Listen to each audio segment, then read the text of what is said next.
Hello, I'm Jay Close. I'm the counselor here at First Baptist Church, Middletown, Kentucky. And you're joining us for the weekly Bible study.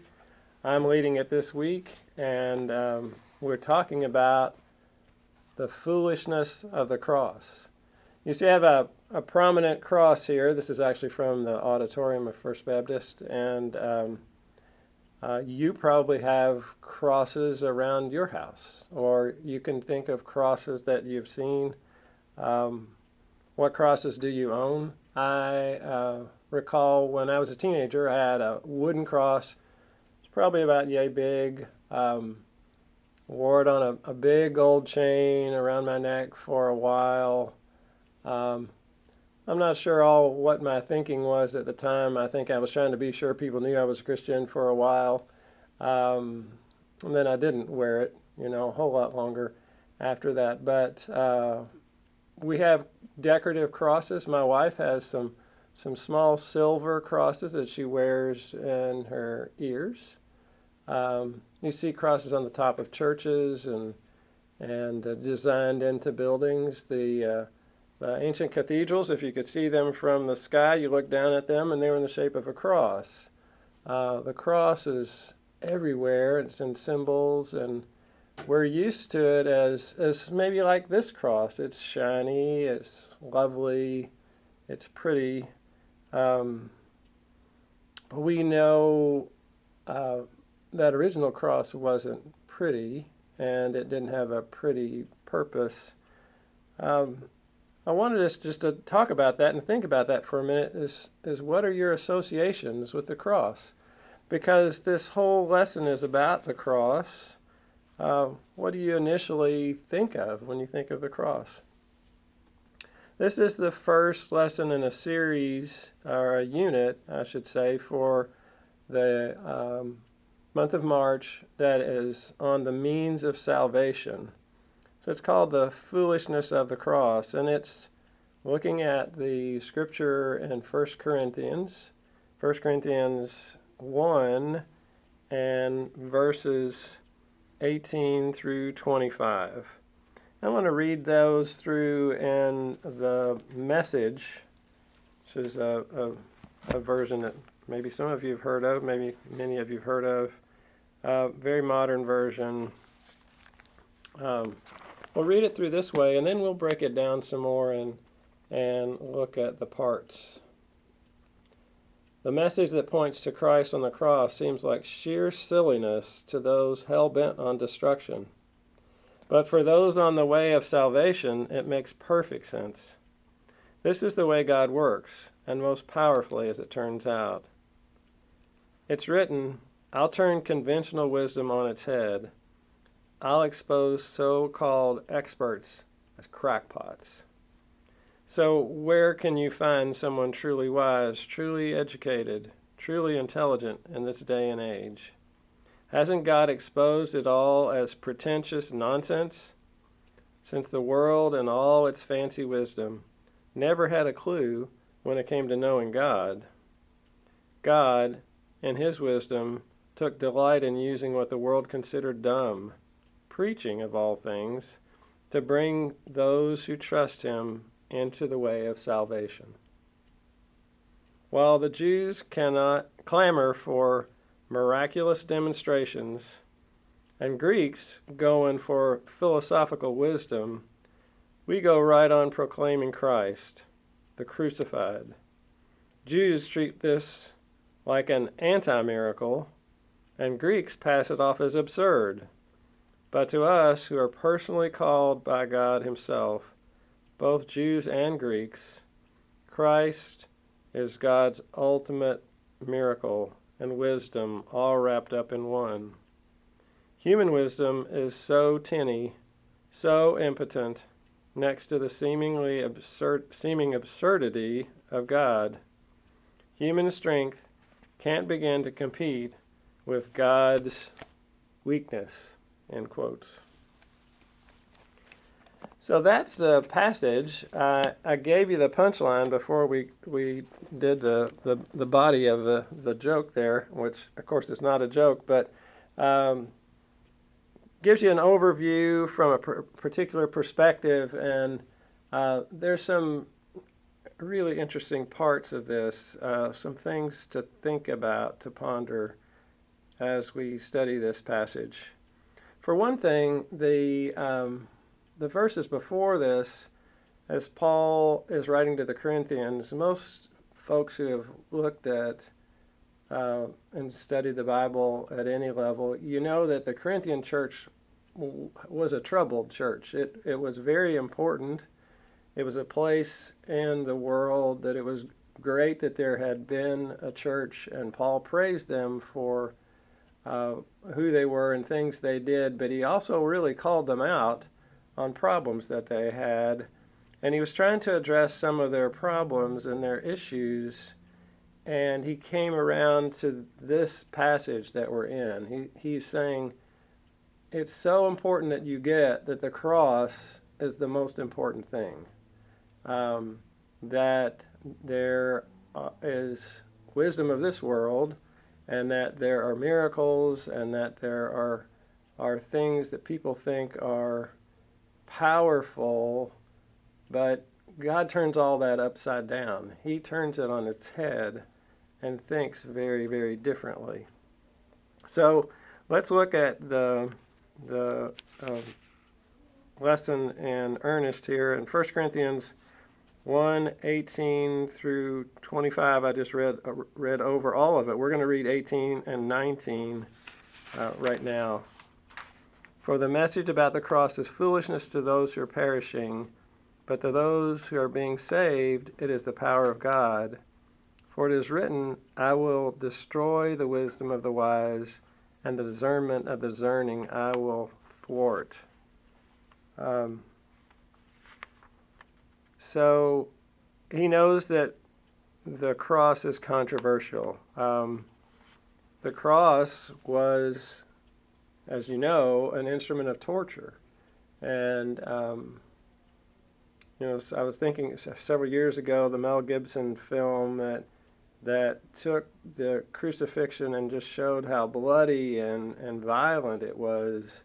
What a different picture of this thing we call a cross, which is basically two lines intersecting each other, but as an instrument of punishment, it was violent, it was shameful, it was done in public to shame the person that was being killed and to warn anybody that would do what they did to not do it again, not be around people like them. So it did look foolish, it did look a little crazy for this to be the means by which God brought salvation into the world. So part of this is talking about the power of God. It said, it is the power of God. The cross is foolishness to others, but to us it's the power of God. What do you think of when you think of power? What do you think that the world thinks of when they think of power? I can think of people bragging about their power. I think sometimes we think of just brute force. Power is force, being able to push something through. If they say a car or a truck is powerful, it's got a lot of horsepower. It can carry a lot, or it could knock over something big. Power could be the ability to do anything we want, anything we desire. It could be, in humans, it can be, I can order people around, so I'm powerful. I can do that. I can live in luxury. I'm powerful because I can do all that. Some software developers say powerful, and they mean complicated. At least that's my interpretation of it. They add more and more features, and so it's powerful. Well, God's power is just almost the opposite of that. It's if the cross is showing power, it's a point at which there's weakness. But it's not just weakness where God gets caught off guard and then his Messiah gets killed. It's choosing this path. And that's where the power is. I talked to someone recently who had someone accuse them falsely of something. And they chose, rather than to protest and be defensive and everything, just to have a very quiet response. And I said, what a powerful thing to do. And it really took them off guard. They said, do you think that was powerful? I think that is almost the nature of power in and of itself, is when we can choose when and who and how to respond in the way that we think is best. And God chose the cross as his response to the sin in the world. So the next passage is talking about wisdom, 1 Corinthians 1:20 and 21. Where is the one who is wise? Where is the scribe? Where is the debater of this age? Has not God made foolish the wisdom of this world? For since in the wisdom of God the world did not know God through wisdom, God decided through foolishness of our proclamation to save those who believe. So I wonder what you think of when you think of wisdom. I immediately thought, wisdom is almost like just an old idea out of style. We may say so-and-so is wise, or we may think of an idea has wisdom in it. But just in our modern culture, if we look around, wisdom isn't even talked about. It's knowledge and information. We seem to almost worship information, and we can have information on almost anything. As they say, the Google machine. Like, you can look up things online and have unlimited knowledge. But knowledge and information, most people know, are different. I can have all kinds of knowledge, but do I know what to do with the knowledge? I would think would be something like wisdom. Today maybe it's, preferring knowledge over wisdom. Maybe it's what is generally agreed upon. That's what we call wisdom. Maybe it's the smartest person. We call them wise. I don't know that we have wisdom in the sense that God has wisdom. It's of a very different nature. As Paul writes here, God has made foolish the wisdom of this world. And since the wisdom of this world did not know God, God decided through his foolishness and our proclamation to save those who believe. Another point Paul makes in this passage is that there are people that are very convincing speakers, and they're very articulate and very, great orators, and they can stand up and inspire people and move people to take action and do things. And many times people can use that kind of talent to inspire people to do wrong and to bring about evil. But it can also just sort of be neutral, and it can be a skill to be a great speaker. I would say Jim Cobbin is a great speaker, and he uses it for good. But it is not required, Paul says, to be a great speaker in order to proclaim the cross. Paul purposely wanted to boil it down and say the cross is the thing. Jesus crucified and resurrected, that is the key to the gospel. So let's move on. In verses 22 through 25, for the Jews demand signs and Greeks desire wisdom. But we proclaim Christ crucified, a stumbling block to Jews and foolishness to Gentiles. But to those who are called, both Jews and Greeks, Christ, the power of God and the wisdom of God. For God's foolishness is wiser than human wisdom, and God's weakness is stronger than human strength.